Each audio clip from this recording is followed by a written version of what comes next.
नमस्कार दोस्तों, मैं आपका आदित्य, आपका मेरे चैनल में स्वागत है। आज हम जानेंगे G20 क्या होता है और 2023 हमारे लिए क्यों इम्पोर्टेंट है। तो चलिए फिर शुरू करते हैं। भारत एक साल के G20 का प्रेसिडेंट बन गया है, जो कि आपको मालूम ही होगा, और इसके पहले का प्रेसिडेंट था इंडोनेशिया। आज हम जानेंगे इस प्रेसिडेंसी से हमारे देश को क्या फ़ायदा होगा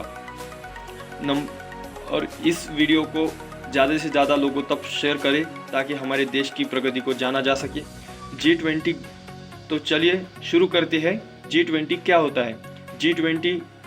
G20 ग्रुप वह है जो कि नंबर ऑफ 20 कंट्रीज़ का बना हुआ एक ग्रुप है, जो कि अपने दुनिया की 60% पॉपुलेशन को कवर करता है। यही नहीं दोस्तों, तो दुनिया का 75% ट्रेड यही देश करते हैं। इससे ही नहीं तो 85% जीडीपी इन्हीं देशों से आता है। इन देशों को आप स्क्रीन पर नीचे देख सकते हैं। 2022 से लेकर एक साल के लिए भारत के पास इस G20 की प्रेसिडेंसीशिप रहेगी। ये प्रेसिडेंसी हर साल नंबर ऑफ ग्रुप्स में रोटेट होती रहती है। G20 का एजेंडा चलाने की जिम्मेदारी तीन ही देशों पर रहती है, जो कि फ्यूचर प्रेसिडेंट कंट्री इंडोनेशिया और प्रेजेंट प्रेसिडेंट कंट्री इंडिया और अगली प्रेसिडेंट कंट्री ब्राज़ील। दुनिया को G20 क्यों महसूस हुई? G20 के पहले इन देशों में से 7 कंट्रीज़ की G7 कंट्रीज़ थी, जो कि हाल ही में भी है। वो वेस्टर्न डेवलप कंट्रीज़ की है, जो अपने ही इकोनॉमी पर फोकस करते हैं। दुनिया की इकोनॉमी से उनको कोई लेना देना नहीं है। उससे निकलकर 2008 में यूएस में 2008 में आया हुआ फाइनेंशियल क्राइसिस, इससे G20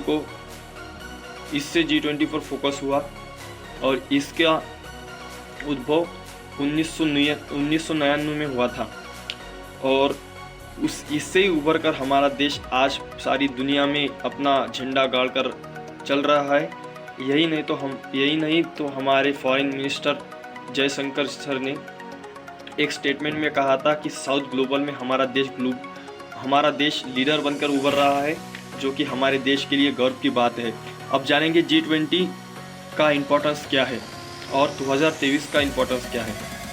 तो बहुत लोग कहते हैं G20 की प्रेसिडेंसी सबको मिलती है, हमारे देश को मिली तो क्या ऐसा हमारा देश ने उखाड़ेगा। तो उन सब लोगों का कहना सही है। प्रेसिडेंसी तो सबको मिलती है, तो इस प्रेसिडेंसी का हम कैसा यूज़ कर सकते हैं, ये हमारे पर निर्भर है।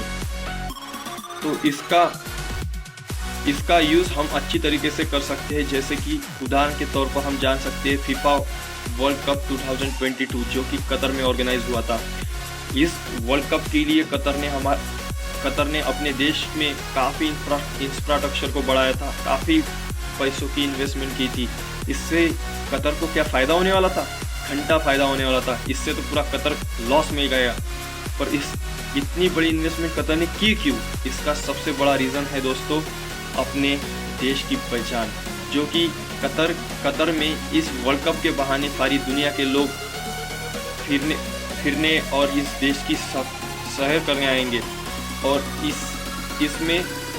इस वर्ल्ड कप के बहाने सारी दुनिया को कतर का कल्चर पता चलेगा, कतर की प्रोग्रेस पता चलेगी और कतर का इंफ्रास्ट्रक्चर पता चलेगा।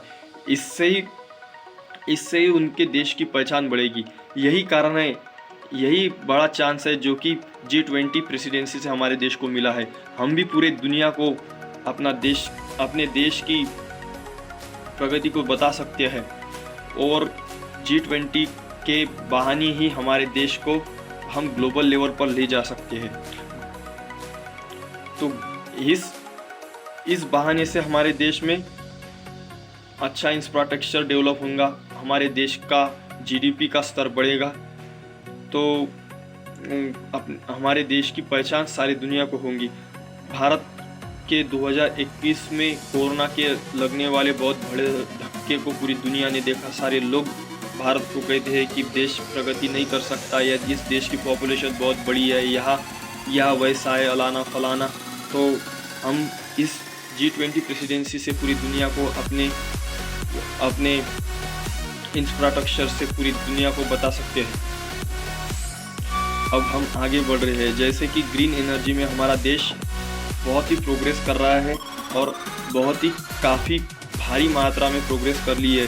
तो हमारे एडवांस इस आने वाले हमारे एडवांस को दुनिया को दिखा नहीं पा रहे, क्योंकि हम हमारे कमियों को ही दूर कर रहे हैं, जो कि हमारे देश की सफलता के लिए एक बाधा का कारण बन रहा है। हम दुनिया को बता सकते हैं, हमारा देश सिर्फ बड़ा मार्केट ही नहीं तो एक बड़ी महान शक्ति उभर सकते हैं और पूरी दुनिया को हिला कर रख सकते हैं। जैसा हमारे देश में होने वाला बदल और हमारे देश में होने वाला इंफ्रास्ट्रक्चर और हमारे देश की प्रगति से हम बता सकते हैं। हमारे देश का कल्चर भी हम दुनिया को वाकिफ करा सकते हैं और इम्पोर्टेंस भी। जैसे हमारा यूपीआई मनी ट्रांसफ़र सिर्फ मनी ट्रांसफ़र ना रहकर एक वर्ल्ड रिवॉल्यूशन हम देश में दे सकते हैं।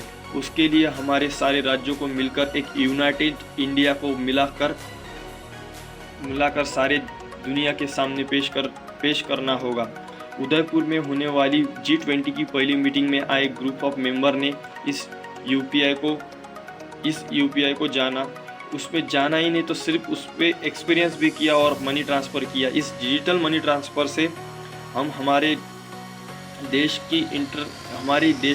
की यूपीआई को इंटरनेशनल लेवल पर ले जा सकते हैं और हमारे देश की डिजिटल टेक्नोलॉजी को बढ़ा सकते हैं। अब हम इस अपॉर्चुनिटी को कैसे इस्तेमाल करते हैं, ये हमारे देश पर निर्भर करता है। आपको ये वीडियो कैसे लगा कमेंट सेक्शन में बताना ना भूले और वीडियो पसंद आए तो सब्सक्राइब करें। धन्यवाद।